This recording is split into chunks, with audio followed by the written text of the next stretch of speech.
Hello, everyone. Welcome back to another episode of the Capes and Lunatics. I am Phil. Lilith may be along shortly, but I'm here to talk tonight, talking to some returning guests, Mr. Jackson Lanzing and Mr. Collin Kelly. Hello, gentlemen.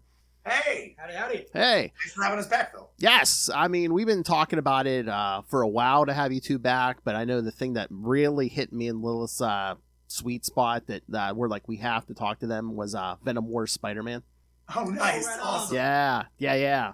I mean, I figured I'd like it, but we both enjoyed it immensely, and we're just like, this is great. And it. Oh, thank you. It was such a joy to get to do. It's one of those things you never count on. Peter Parker getting to find his way onto your bingo card. He's such a iconic and incredible character, but one of those guys that we've really had very little time writing. Well, this is the third time that we've had an opportunity to write him, but only previously it was just a little cameo in the Thor annual we did, and then we did a story about a tangent of Peter in Spider-Verse. Right, in Edge of Spider-Verse. Yes. When we wrote Weapon 8. But when the opportunity dropped into our lap from Jordan White, we were like, wait a minute, Black Peter and the black suit? Okay, let's go, man. Yeah, it seemed like too good an opportunity to pass up. Truthfully, I don't think we ever said this before. Like, truthfully, we should not have taken like just on a purely schedule level. We shouldn't have taken the job. We were so busy when we were writing that book that we were like, can we fit a script into the schedule? We said no, we can't. But it's Peter Parker in the black suit. Yes. We have to take this. Like, this is, who knows when that opportunity is ever going to come around again.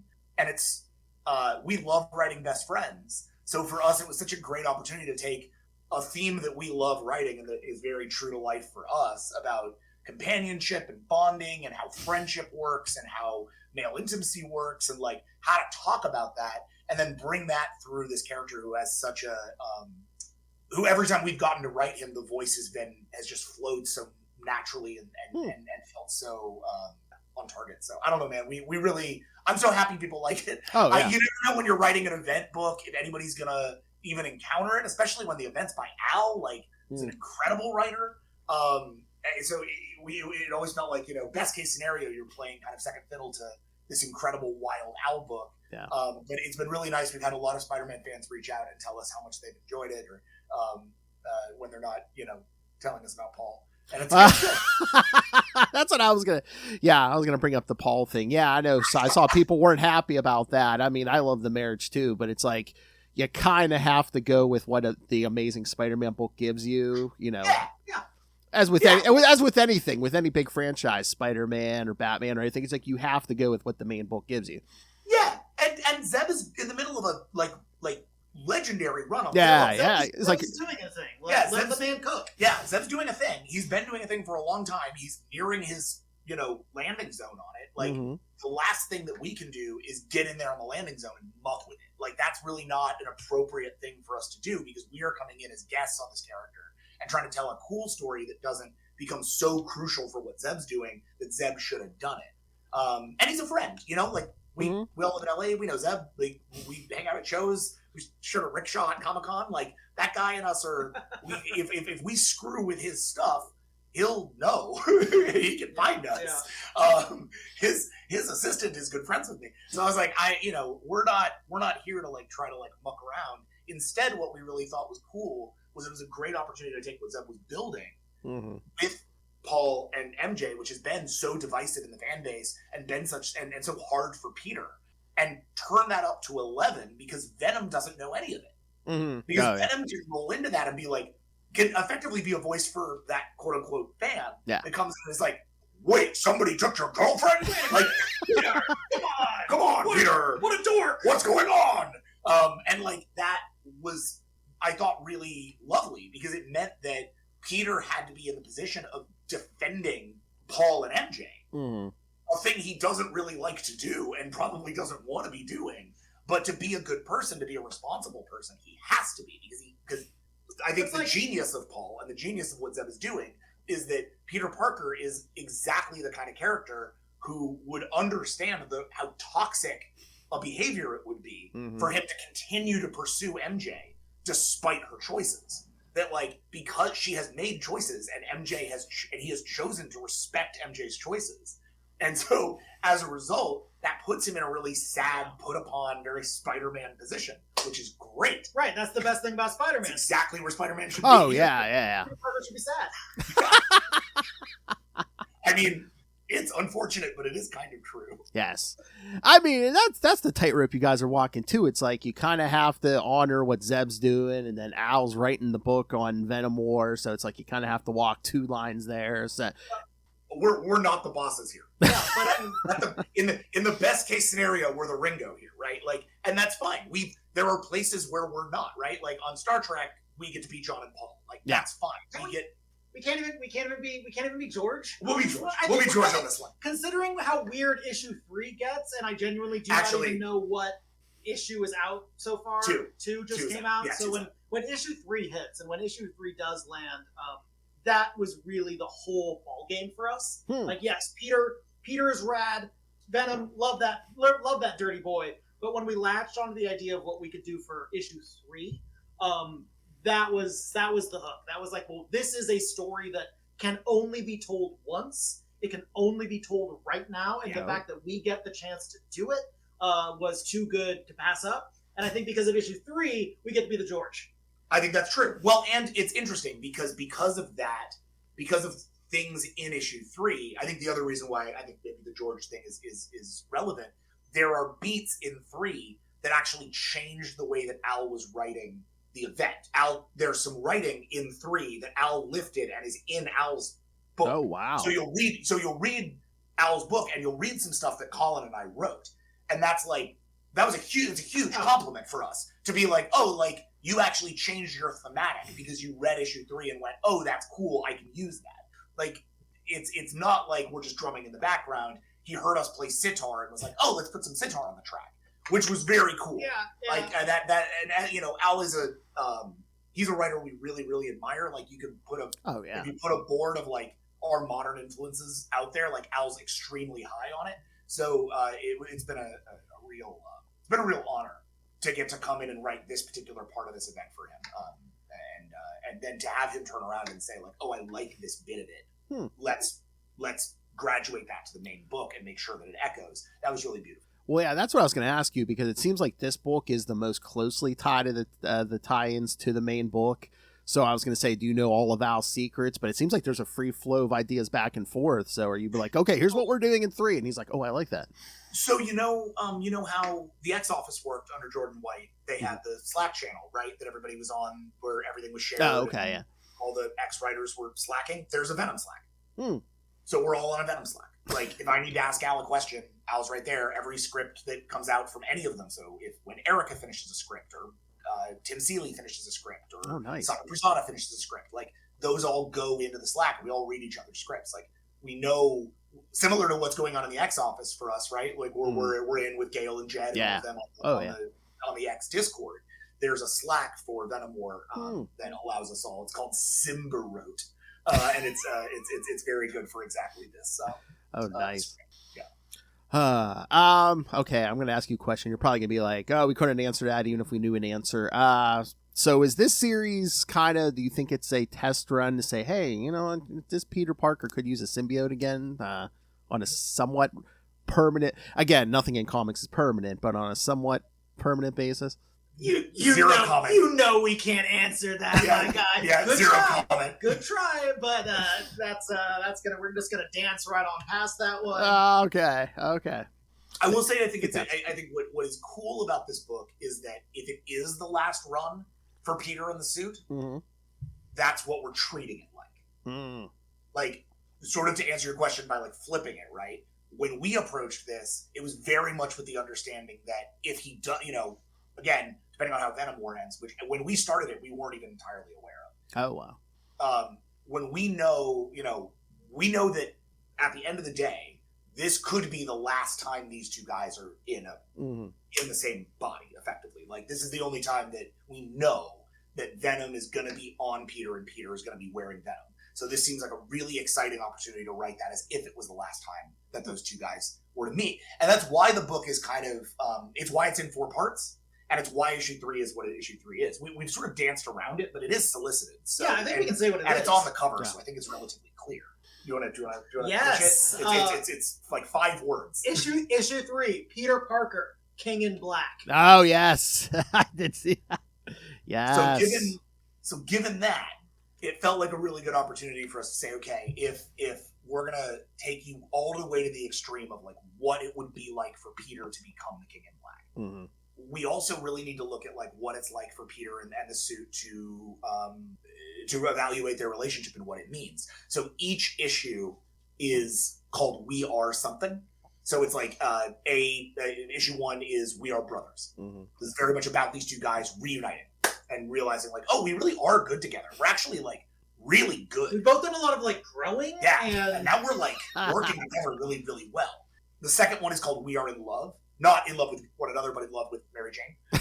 Though, you know, they're kind of in love with each other. But the idea here being that, like, it's really evaluating, like, what is romance for Peter and what is romance for Venom. And what's it mean to be bonded to someone? Right. And then what does it and what does it mean for your friend to not understand your relationship where you do, right? So there's, like, that.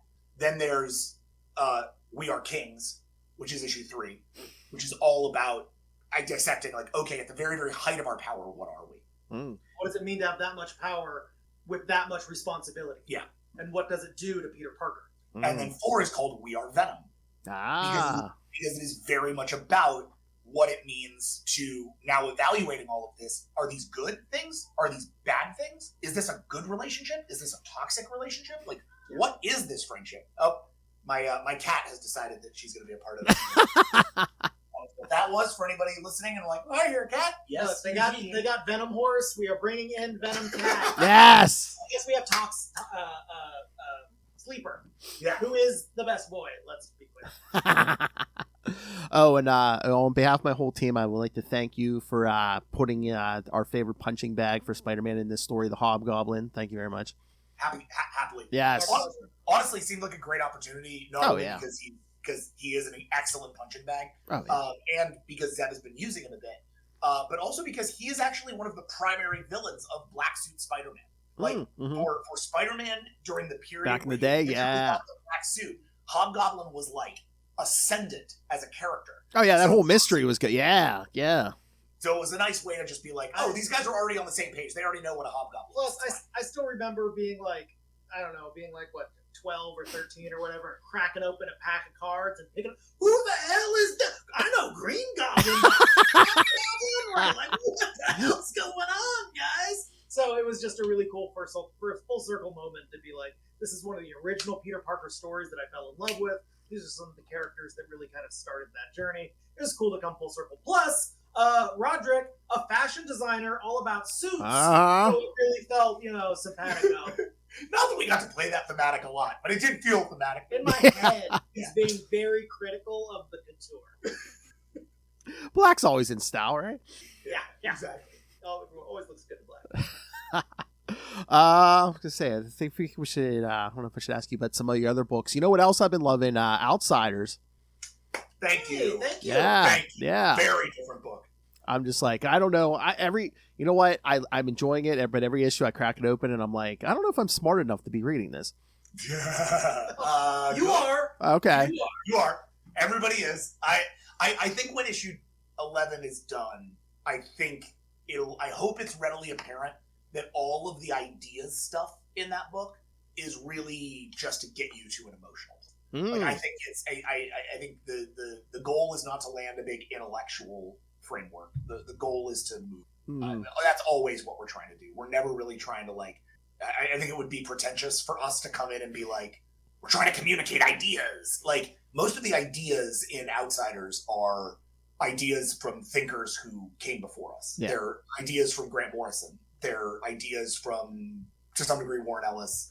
And then in large part, they're ideas from the writers who have run the DC universe over the past several decades. And it's really a chance for us to take all of those ideas in, toss them in a bit of a blender, and try to see them from the outside using Drummer. Anybody who's not reading Outsiders but has read Planetary, you should flee this interview right now. Pause this interview. Because go read Planetary and then go read Outsiders. And then come back. Okay, we gave you time. Back. Yeah, welcome back. You did it. I hope you enjoyed Outsiders. So obviously we take a character from Planetary who hasn't been touched since Planetary, because none of those characters have been touched since Planetary. This character, Chiquita Wagner, and say, okay, Chiquita's the baseline of our pitch is like, if Chiquita's immune to everything, she's immune to universal reboots. So that means she would encounter the DC universe the way that a reader encounters the DC universe, which is to say, every few years, everything you know gets kind of like tossed over your shoulder, and a new thing emerges that, so we can have all new number ones. And as a reader, I have found that alternately really frustrating and really cool. As a writer, I found that really frustrating and really cool. And so we felt like we wanted to write about the ways in which that would be frustrating or cool as a person inside of it. Well, and almost directly to your point, once you start picking it apart, it's a cerebral argument, right? All these, what happens to, how often have we all picked through the back issues and tried to riddle out, okay, well, if this crisis happened, then this Superman went, and it's like, right, it's the conspiracy board. And yes, we love that kind of shit, but ultimately it doesn't mean anything without the emotional impact. And right now, Chiquita, drummer, is conspiracy boarding, right? This has to make sense. But I think the answer that we're all going to find is that it is not about making sense. It is about feeling that kind of closure. It is about the emotional connections that you are making and the feelings that these stories bring you, not the meticulous interwoven, right? Like, put your fucking Poindexters down and start feeling these stories and stop getting hung up on the kind of reboot nature of all of this stuff, because it's these characters and it's the feelings that you're going to walk away with that matters. But I mean, I think that's a really hard argument to make to a archaeologist, which is what she is, right? Like, she is. I'm not the first person to do this by any stretch, but I remember when Collin and I first met in college, and we would go to the comic book store and we'd pick up our comics and stuff. The metaphor I always used to use for reading comics was like, it felt like I was getting to become a historian for like a fictional universe. Every time you go in, you're learning new history, and then that history cements itself in the bedrock, and then you're like, well, that happened, so that's the history, and that's like locked in stone. This is a literal historian. Yeah. In a literal world that keeps getting literally rewritten. And so what that meant for her, how maddening that would become, and how much all of it would stop mattering. Again, getting to we all get reboots. A constant complex that people talk about with reboots. It's like, oh, well, nothing matters, so why do I care? And it's like, well, that's not mattering. Isn't the point? Like, right. Like it's not the history that matters. Yeah, like I was wrong. You're not a historian of a fictional universe. You're a reader getting stories, and those stories lodge themselves in your heart and your brain and your gut and your morals. And they make you feel things, and they make you behave in certain ways, and they help you live your life in certain ways, and that those things are the value you actually get out of it. So that's just me agreeing. But it's not a cerebral book. Fuck! Damn it! Well, no, just say it's not your typical superhero story. It's not. It is not. No. Considering that it started as Ben Abernathy sitting us down and saying, "What would you guys do with Luke Fox and Kate Kane? What if they teamed up? What would you do with them?" We've ended up here. Like, yeah, I'd say it's a pretty wild, not your typical superhero book. But once again, it's been incredible that we got to do it. We're so thankful. Yeah, it's been a really rad experience, and it's been a really cool opportunity. Especially considering it's backing up right against this kind of universal reboot. Yeah, it's kind of incredible that it ended up actually lining up directly with Absolute Power and with all of this stuff that they're handling there, which like obviously isn't like a full-on reboot, but has its own like universal cracking ramifications and all the stuff that they're doing. I just realized I could make a pun with Ram's name. Oh no. But ramification. Sorry, it's good. Yeah, it's good. Yeah, it's good. Anyway, but the fun thing. That's the name of our Ramv fan podcast. Our Ramv fan podcast is called Ramification. Oh, it's good. I'll pitch this to him next time I see him. But I think the thing that I do want to sort of say on the outsider side of it, if because we're only going to have a couple of interviews where we get to talk about this before it happens, right? So you get me talking about this for a second, which is that so Outsiders 11, which is the last issue of the book, right? It was always planned to be 12, and then because of the way that scheduling worked out, there was supposed to be an issue between 10 and 11, and we just took the issue out. Or issue 10 and 12. We just took the issue out. It didn't need to be there. It was kind of a style exercise, and it would have been cool, but we didn't need it. So because of the way scheduling worked out, because they wanted to end the book before they dropped their entire new line, which makes a lot of sense, we were like, okay, we'll just cut that issue and move to 11. And they gave us more pages on 11 to make up for it, so it was great. So as we did issue 11, without spoiling the plot of issue 11, at the end of issue 10, Chiquita destroys the universe. So we had to sort of figure out like what issue 11, how we were going to put it all back together in some respect, because that's what issue 11 inevitably has to be. And in doing that, it meant reflecting a lot on Planetary, which is obviously the point of the book, in terms of like not just the way that these stories stick around in terms of fiction, but the way they stick around in your heart, and the way their creators become a part of you, and the way you think about them, the way that they hold on. And then at the beginning of this month, the artist and co-creator of Planetary, John Cassaday, passed away quite suddenly, which was a huge blow to us as lifelong fans of his. I think he's... When you're talking about us going together and meeting in the comic book shop to go become historians, his books were what we were mainlining. I think he's my favorite artist of all time. Oh. Like, it's him and Mike Mignola. Like, I think they're just my absolute fans. And I knew John, like, not really well, but like I've hung out with him a few times, and he drew the cover for Outsiders. It was a brutal loss. It was really, it's very sad. But also issue 11 now acts very unintentionally as a eulogy from us a little bit, in terms of like what his work meant to us and how it has moved forward, and how we, with our enormous hubris, thought we could come in and play with this classic piece of work and talk about what it meant to us, and talk about how its creation meant something to us. And to have that in a book where, I mean, he drew himself as drummer, so like quite literally the figure of John Cassaday is in our book. Like the likeness is in our book, was a really now is a very surreal thing. And then it was written and released and like went to print before his passing. Wow. So it's not like we could then take the book and go, okay, how can we really make sure that this feels like, no, we had no idea. It's pretty wild that it's exactly as we envisioned the book, and it's just really transformed in terms of its impact. I hope its meaning is distinct. Yeah. But it's a weird double-edged sword of like, I'm incredibly, incredibly sad for John's loss, and incredibly sad for all of us that the comics industry at large to have lost that talent, and for his family, obviously, and for his friends, and for like the wider context. But it's also really it's a bizarre creative experience to be like, and then we also have this book that's about him, kind of, that's coming out the month he passes. And I hope that it acts as a frame for mourning for other people too, in the same way that the book acted as a frame of mourning for us. I hope it's useful. I hope it is not a tread on him, but is rather becomes useful to those who are out there who are mourning him like we are, and can find a way to get something out of it. So it's strange to take a 30-page superhero comic and put that kind of weight on it. Yeah. But I think it's important to acknowledge, because otherwise it's going to seem really roughshod for us to have just like rolled in on this month with this book.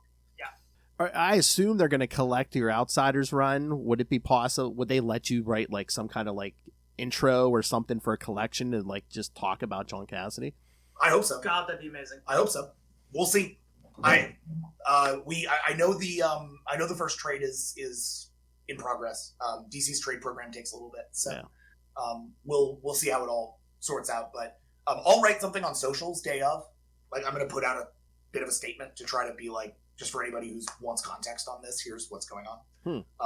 But I think it was, I mean, rest in peace, John. Like, genuinely, in my opinion, the best to ever do it. All right, and what else should we get to? NYX. Yeah.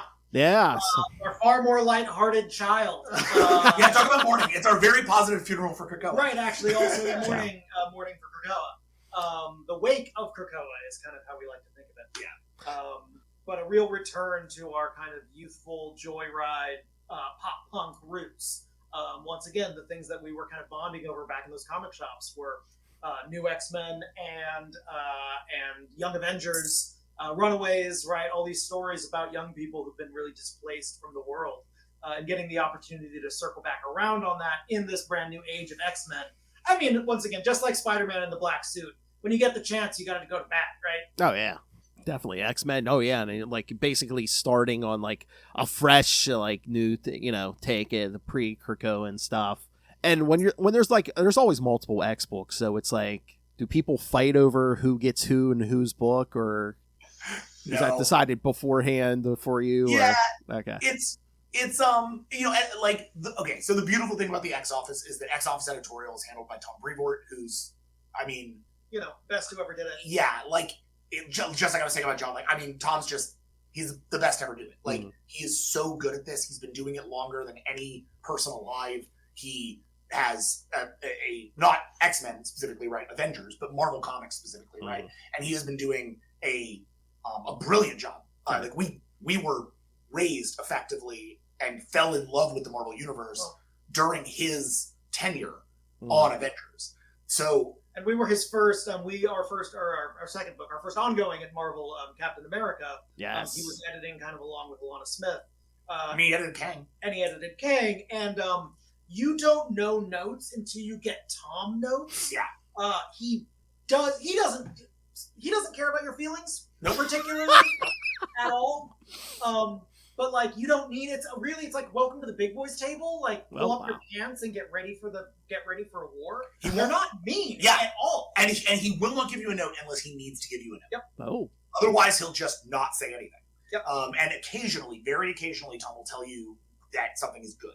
And when he says that something is good, you like want to like throw a fireworks show. Yeah, you fist pump, you run around your house, being like, Tom liked this. Yeah. But it's a crash course. It's an incredible working with him, and with him at the reins of the X Office, and then obviously you have Gale and Jed, who kind of as our two tent poles along with Eve. They got kind of first pick, right? They were like, these are all the ones we want. And then you kind of, the rest of us are like, this. And then luckily we're over here on NYX. And, the characters that we're most interested in, for better or for worse, are not really the super heavy hitters of the X line. Yeah. We are really interested in the young people who've been burned by the X universe. We're kind of interested in the outcasts and the people who've been kind of having to play support in a lot of ways. And letting them be uplifted and having a time to shine. So we did not have to fight too much to get any of our characters, which was great. No, we've talked a lot about that book being the it's the X-Men book that's not an X-Men book. Like, I think the solicit for issue 1 starts, this is not a book about X-Men, right? Like, our book is a book about mutants. It's a book about mutant culture. So you say like, oh, the whole X-Men line's on a fresh reboot right now, and you can jump in at any point. That's very true. Our book is enhanced by a knowledge of Krakoa, more than probably the rest of the line, because our book is pretty specifically about how you take mutant culture, which developed on Krakoa in a way that it had never developed before. It has a language, it has holidays, it has rules, it has a religion, it has it has a homeland, it has political concepts, it has all kinds of things now. And all of those things now are to the 5 wins, 4 wins, however many wins there are. It's out there now. Who's going to pick it up? Who's going to catch it? Who's going to keep it going? What is it like for community? So that's what our book is about. And as a result, it really meant that like the memory of Krakoa is the main character, kind of. And what our characters are doing with that, how they're reassembling it, how they're rebuilding that statue, what that thing is. That's going to be that's sort of the ongoing arc of NYX, and thus each issue gets to be a deep dive into a different character. Kamala Khan, Miss Marvel in issue 1, Laura Kinney, Wolverine in issue 2, Knoll in issue 3, Prodigy in issue 4, Sophie Cuckoo in issue 5, and then on and on and on. We're not going to be like looping characters. Like there will be like Kamala 2 someday, but for now we're going to keep expanding that cast. Issue 6 is a new character. Issue 7 is a new character. Issue 8 is a character who's already in the book but hasn't had a perspective yet. And we're going to be continuing that frame throughout the run on NYX because it's designed to be a catch-all for the characters who maybe don't get put in books a lot or don't get attention or had a lot of attention in Krakoa and are now being sidelined because they have been in the spotlight for a very long time, and it's time for some new people to be in the spotlight. And of course, with the exception of Kamala Khan, who has been getting that spotlight, but who, as the newest mutant, really hasn't had that mutantdom explored. And that's really kind of like as our center point, as the center of our hurricane, if you will. We're really hoping that fans of Kamala will be showing up and kind of seeing how she integrates and how she develops within this new community. Obviously, as new slings and arrows are thrown their way. And do you like it kind of, because a lot of times the X books are all kind of crashing into each other. Like right now, everyone's off in their own little pockets. You can kind of just like concentrate on your cast. You don't have to worry about like Wolverine or like Gambit or someone crashing in at any moment. Yeah, kind of. Right now, everybody's kind of doing their own thing. Mm-hmm. Pretty soon, stuff is going to start crashing. Oh! And it's going to be freaking rad. Yeah. Oh, nice. All we can say about that. Yeah. But I do think that there is one thing we can say that I think is probably very much to that point is that we are all coordinating. Yes. So like we have a Discord server just for the X writers and artists. We discuss. We read each other's books. I just read Declan Shalvey's Mystique. It is so good. Super rad. It's so good. It's like A+ spy fiction. It's like Queen and Country, but with X-Men. It's sweet. Badass, man. It's great. What each person on this line is doing is we're all trying to carve a different flavor out. Mm-hmm. And if you're reading our book, you might really like Extraordinary X-Men. And you might really like aspects of X-Factor, maybe. And you might even really like Uncanny, right? Everybody likes Uncanny. Yeah, Uncanny just is great. Everyone loves Uncanny. But it doesn't mean that those books are going to be crossing over plots all the time. It just means that thematically, they're talking about similar things in various ways. Our book echoes Exceptional, for instance.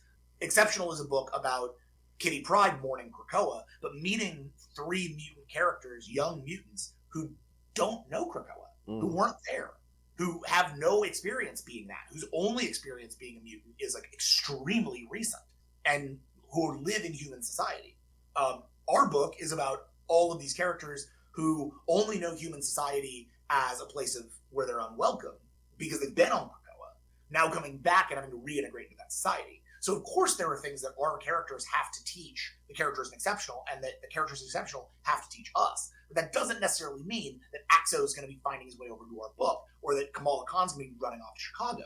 It just means that if you as a reader are reading both of these books, you will see how mutant culture and how different characters are reacting to the day-by-day process of coming back. And it's that kind of thread, rather than like a thread where it's like, you have to read the whole line. Ideally, you are reading the whole line. But like, if you only have $10 a month to spend on comics, you're going to find, ideally, 1 or 2 comics in that X line that's going to really do it for you. It's going to be your kind of book.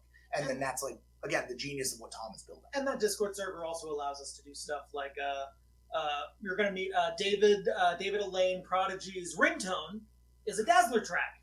Right? Oh, we know that because Jason Liu shared his Dazzler tracks with us way back, so we were able to kind of incorporate that kind of stuff. Because Jason's writing like full lyrics for all of Dazzler. Oh, wow. Nice.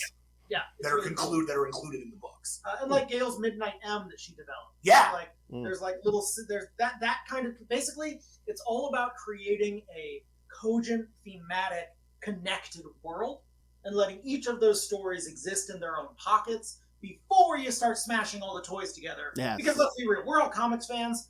We want the toys to be smashed. Oh, yeah, it's the X-Men. Yeah, everybody's going to... Yeah. Exactly, right? But right now, they're in their pockets. They're doing their thing. They're developing their own voices. And I'm positive that any X-fan, new or lapsed, can come back in and find that book right now that's absolutely popping, and it's going to be the thing they fall in love with. And to NYX specifically, something that I think is cool is that we are sharing a character now with a solo series. Erica Schultz has Laura Kinney the Wolf. Oh, yes. It's going to be popping off out of her, which, I mean, the first few pages are quite literally NYX pages. Like, they're there are characters, they're in New York, it's Kamala and Sophie and Laura, and like, you're going to get a flavor of NYX out of Laura Kinney Wolverine. So say you're not reading NYX and you pick up Laura Kinney Wolverine and you get the first 5 pages that shows you a little bit of context on NYX, and you're like, oh, I didn't know that was her situation. I should probably go check out that book. great. By second issue, you're going to get a whole Laura Kinney deep dive that's going to give you a prequel to that solo series that you're seeing over there from Erica, right? Mm-hmm. So, and that's a great space where Erica can just be like, hey, is this available? And we can be like, oh, we're doing X, so maybe do Y. Or she can say, hey, can I do Y? And we say, that's incredible. We'll set you up with X. Like, it's a great continuum right now where we all get to kind of feed each other and do interesting stories, hopefully.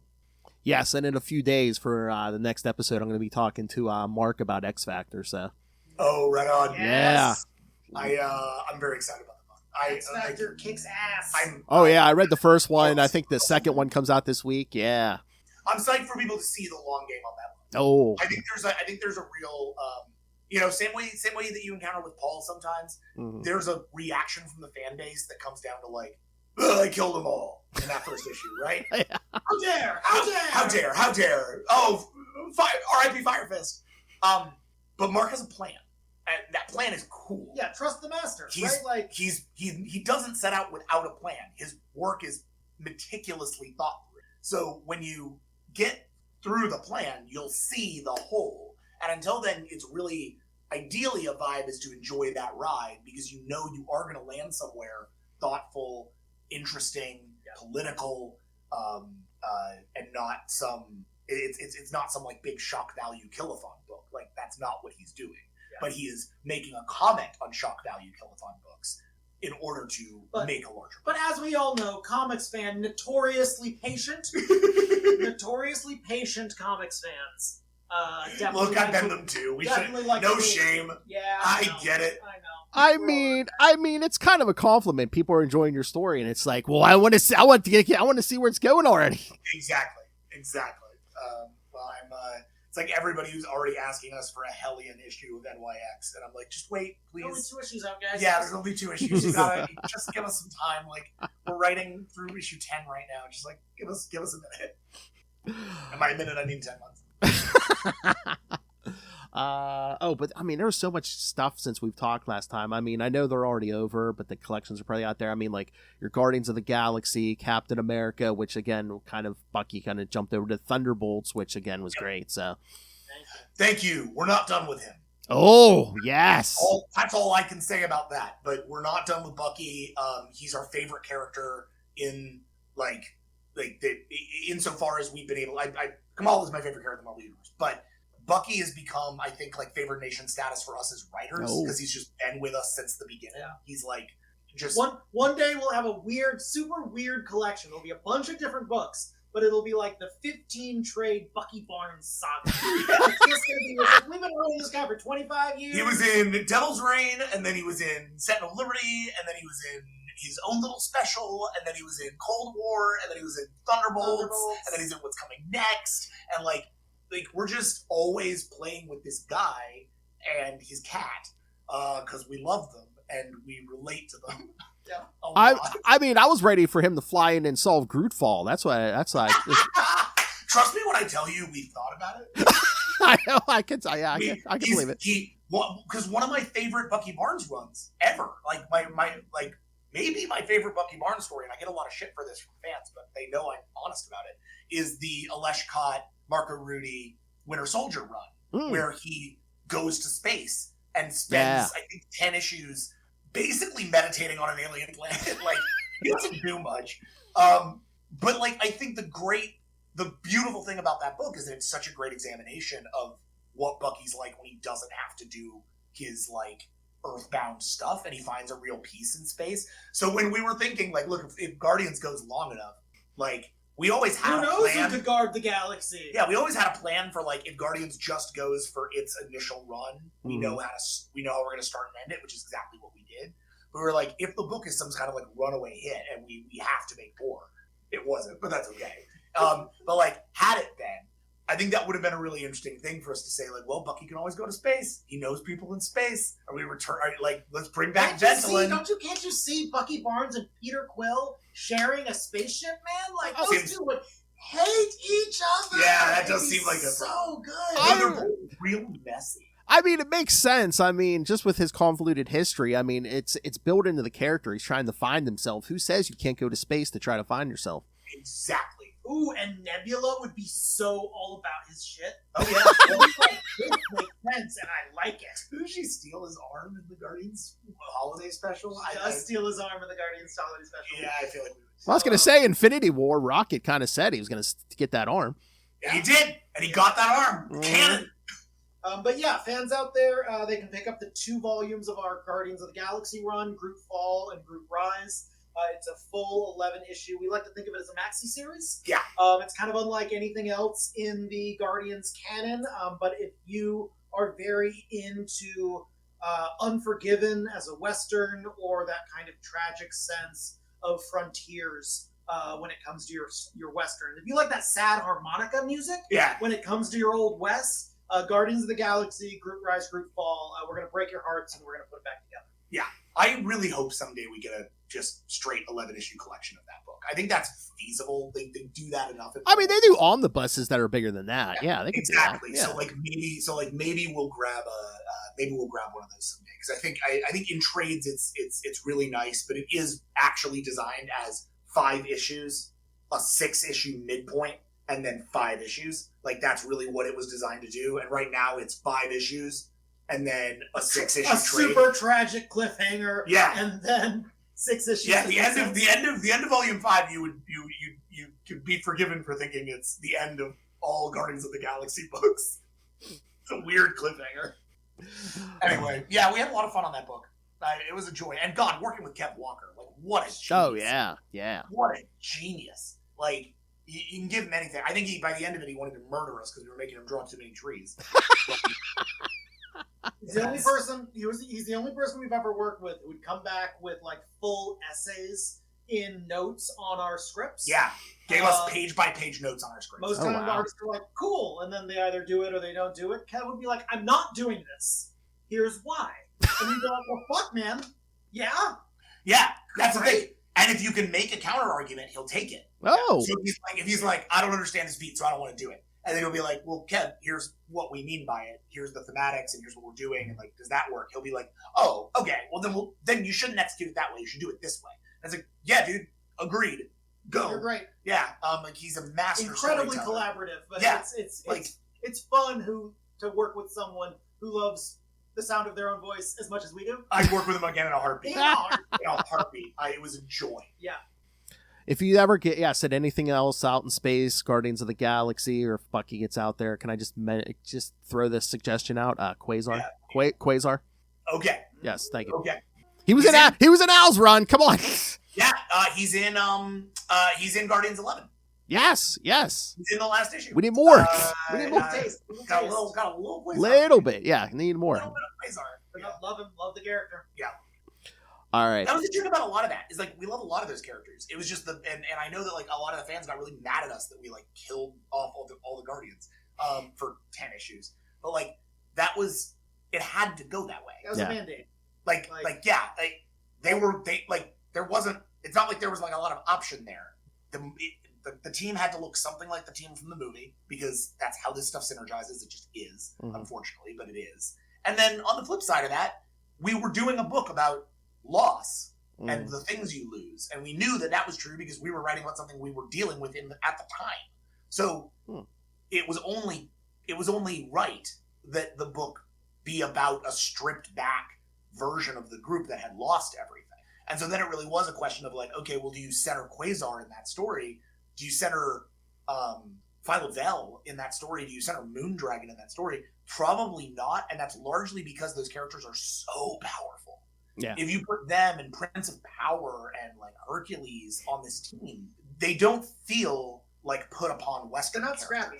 They're not gonna feel scrappy. They're gonna feel like the superheroes of space. And the whole point of our book had to be, these are the last Guardians on the last scrappy ass ship, trying their very best to do something with their last time on Earth. Like, what can they make happen with that? And so with that, it really did mean going back to the OG team, going back to that Abnett Lanning DNA, and then turning that into something that inherently is going to be influenced by what Gunn did, but not doing Gunn's versions or doing Gunn's tone, but just taking, I think, aspects of his Nebula that I thought I just think he did such a wonderful job with that character. Oh, yeah. And really bringing that to life. So I would love to go back to Cosmos someday. Someday Cosmic would be a blast because we didn't really get to do Cosmic.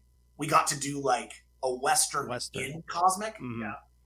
But doing like full Cosmic, I think the first time anybody's going to see us do that will be next year. Oh. And that's all I can say about that. Oh yeah, I was like, what's he talking about? Oh yeah, dude. Oh yeah, buds. We're cooking something up next year at Marvel that is easily the most fun thing we've ever written. It's really fun. Freaking oh wow. Yeah. It is completely unlike anything we've done with them.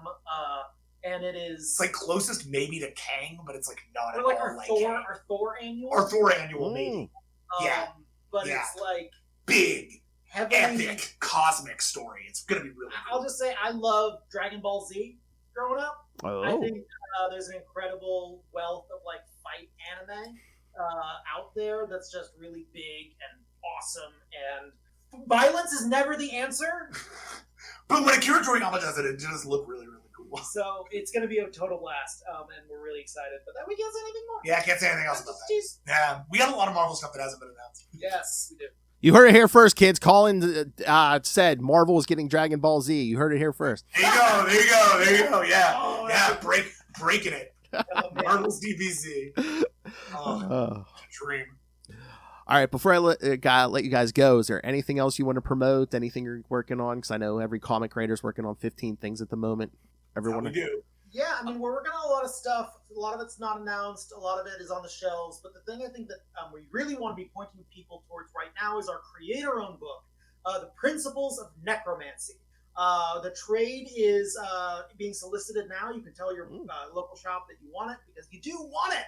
For those folks who don't know, this is a 4-issue volume alongside a brand new comic artist, Eamon Winkle, who was just nominated for the Russ Manning Award, which is the Best Newcomer Award. Like for his work on this book. This is a dark story from us. And it is the tale of a fantasy world without any magic, where doctors are considered the wizards. Do not make eye contact with them, lest they destroy you. We are following the youngest of all of them, Dr. Jacob Eyes, who is here not just to cure sickness, but to cure death itself. Ooh. It's a story about human tragedy. It's a story about human hubris. It's a story about a sort of Frankenstein character, right? But the trip of the book is that, like NYX, every issue we're really big fans of single issue comics, in case you can't tell from like Outsiders and NYX. We really love modular storytelling like that. This book is very much like that. It's every single issue is going to take you to a different perspective that is observing Dr. Eyes from the outside. So you're always going to see Dr. Eyes from the perspective of, say, a Conan the Barbarian style warrior who he meets, who becomes a test subject of his, or a young girl who he meets who becomes his protege, or his mentor back at the city hospital who has very complicated feelings about what his protege is doing. Each of our issues is always from the outside. That's why we call him Dr. Eyes, because he is a character who has quite literally replaced his eyes with lenses that fit inside his surgical mask. And when he looks at you, you can't see what he's thinking. Well, eyes are the windows to the soul, and Dr. Eyes has removed that window. His soul has no windows. And so the reader is invited to figure out, is this guy a good guy? Is he a bad guy? Is he a monster? Is he a hero? Is he a martyr? Is he a villain? What is he? Who is this guy really underneath all of the mythos? And by the end of the first 4 issues, and they are only the first 4 issues, you'll be getting new stories in that world very soon. With Eamon, and we're just getting started. The cool thing about the way that Principles functions moment to moment is that we're building the world, we're building characters, and we're building a plot, but we're really also just building your perception of Dr. Eyes. And then at the end of the first 4, the reader is being invited to ask themselves, what did you just read? Is that the story of a hero? Is it a tragedy? Is it uplifting? Is it depressing? Is it scary? Is it funny? What was that? And ideally, every reader gets to come away with something a little bit different. It's designed to be a bit of a Rorschach test for readers. And obviously, Eamon kind of makes that work brilliantly because he is simultaneously, Collin likes to say he puts the gore in gorgeous. And I think that's effectively correct. He is doing really beautiful work that is also extremely appalling. And the way that those two things sit together is really so. Principles of Necromancy trade paperback is out in stores for pre-order right now. So if you go to your local shop, call your local shop, say please pre-order Principles of Necromancy for me. It's at Magma Comics. They're a new comics publisher. It'll be their first trade out. So this is a great chance to support independent comics, support new comics creators, to support a brand new artist, support a new company that's making a lot of really exciting stuff. Not just us, right? Scale Trade from Steve Orlando and Silicon Bandits and Derek Robertson's book that he's writing, which is awesome. Oh, wow. Greaser, like all kinds of cool stuff is coming out of that space, and you can support it there. And if that sounds cool and you want something different but still kind of similar, like cool new artist, horror vibes, but in a much more like gamey kind of fairy tale context, we have a book called Wolf out from Vault now as well. That's a single trade that was never in single issues. That's just a graphic novel. It's a great present, especially for anybody who doesn't really read comics and wants something that's more of like a folk tale or a fairy tale. If you have a friend who's a big fan of like A24 horror movies or whatever, like big fan of The Witch.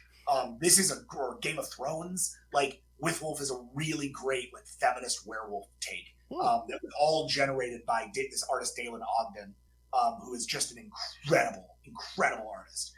And we really came in mostly as the sort of like writer support system for making sure that they could tell this story. So it's a really incredible thing and worth a check out. Support Big Two Comics, but more importantly, support independent comics. Please support creator-owned work just as much as you support those capes. Oh my gosh! Support the Lunatics. Oh my gosh! And if you're reading Star Trek or you're not reading Star Trek and you like Star Trek and you're interested in Star Trek, we did just announce the next big Star Trek crossover ongoing event. It's called Lore War. It's coming next year. It's Secret Wars for Star Trek. Come on in. It's gonna rip. It's gonna be awesome. We've seen the layouts for the whole first issue, and it is like, truthfully, I think it's going to be one of the coolest Star Trek books ever made. I think, as a fan, I would be freaking out. David Lynch's Star Trek. Yeah, David Lynch's Wow. This thing's going to be really weird in a way that I think is going to be really exciting, both for fans and for just like comics readers in general. That's us and Christopher Cantwell from Hawkeye Fire and Doctor Doom and lots of stuff. Iron Man. We're doing that one together. It's all co-plotted and co-written by us, and all drawn by a relatively new artist named David Tinto. David Tinto is unbelievable. He's gonna hit the scene like a meteor. Unbelievable. His work is incredible. Yeah, so really can't wait for people to see what's going on with Lore War. That's coming next year, but you can support it by telling your local shop. Oh, wow. All right. Well, thank you, everyone. Go pick up everything we talked about tonight. Yes. Jackson and Collin, they write books about friendship. They write about books that make you think, but not cerebral. We write books that make you think for dummies. Thinking books for dummies. Thinking for dummies. Yeah, a lot of people could use that. All right. Thank you, gentlemen. It's always a great time talking to you. Phil, thank you so much for having us. Thank you, Phil. Thank you.